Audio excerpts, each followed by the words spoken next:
दोस्तों, माता सीता के जन्म को लेकर कुछ भी प्रमाणित नहीं किया जा सकता है। वाल्मीकि रामायण में भी माता सीता के जन्म के बारे में कुछ भी नहीं लिखा गया है। वह उन्हें केवल राजा जनक के द्वारा हल चलाते हुए भूमि से पाना ही माना गया है।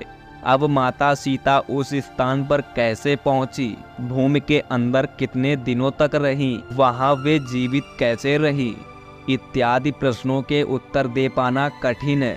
दोस्तों, फिर भी आज हम आपको सर्वाधिक मान्यता प्राप्त 2 कथाएं बताएंगे जो माता सीता के जन्म से जुड़ी हैं। प्रथम, महाराज जनक मिथिला के राजा थे। वह उनकी पत्नी का नाम सुनैना था। उनकी कोई संतान नहीं थी, इसलिए दोनों बहुत निराश रहते थे। एक दिन उनके राज्य में भीषण अकाल पड़ा, जिसके कारण सभी धन्य धान समाप्त होने पर थे। राज्य में पड़े अकाल के कारण महाराज जनक ने ऋषियों से मंत्रणा की, जिसमें ऋषियों ने उन्हें यज्ञ करवाने को कहा। वह इसके पश्चात एक खेत में हल चलाने को कहा। महाराज जनक ने ऋषियों की आज्ञा के अनुसार यज्ञ का आयोजन करवाया और एक खेत में हल चलाने लगे। कुछ देर हल चलाने के बाद उनके हल की नोक भूमि के किसी चीज से टकराई, जिससे हल भी रुक गया। यह देखकर राजा जनक ने अपने सिपाहियों को उस स्थान को खोदकर उसका परीक्षण करने को कहा। जब सैनिकों ने उस जगह को खोदा, तब उसमें से एक टोकरी निकली, जिसमें कपड़े में लिपटी एक कन्या थी। भूमि से दबे होने के कारण उसके शरीर पर मिट्टी कंकड़ लगे हुए थे।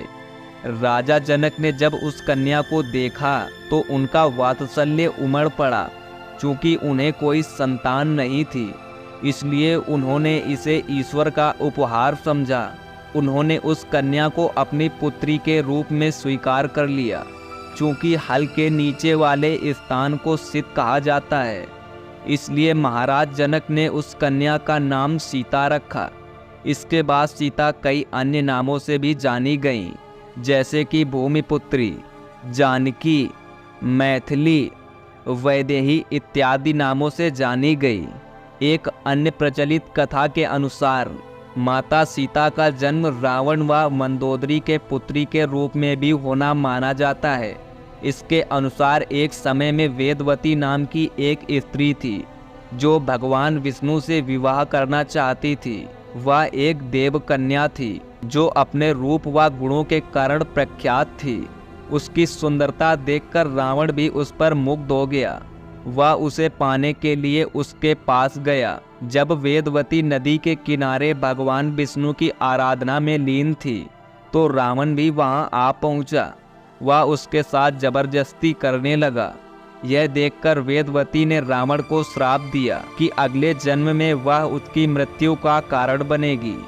यह कहकर वेदवती ने स्वयं को अग्नि के सुपुर्द कर लिया।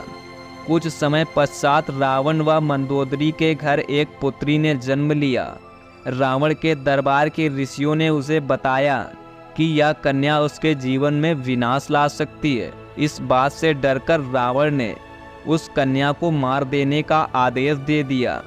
तब उसके सैनिकों ने उस कन्या को एक टोकरी में बंद करके समुद्र में फेंक दिया। समुद्र से वह कन्या मिथिला पहुंची और वहां भूमि में समा गई। जब राजा जनक ने वहां हल चलाया, तब उन्हें कन्या प्राप्त हुई। इस प्रकार वेदवती अर्थात माता सीता रावण की मृत्यु का कारण बनी। दोस्तों, आशा करता हूं आपको हमारी ये वीडियो पसंद आई होगी। अगर पसंद आई हो तो वीडियो को ज़्यादा से ज़्यादा लाइक कर दीजिए और चैनल को भी ज़रूर सब्सक्राइब कर लीजिए। वीडियो को पूरा देखने के लिए आपका बहुत बहुत धन्यवाद।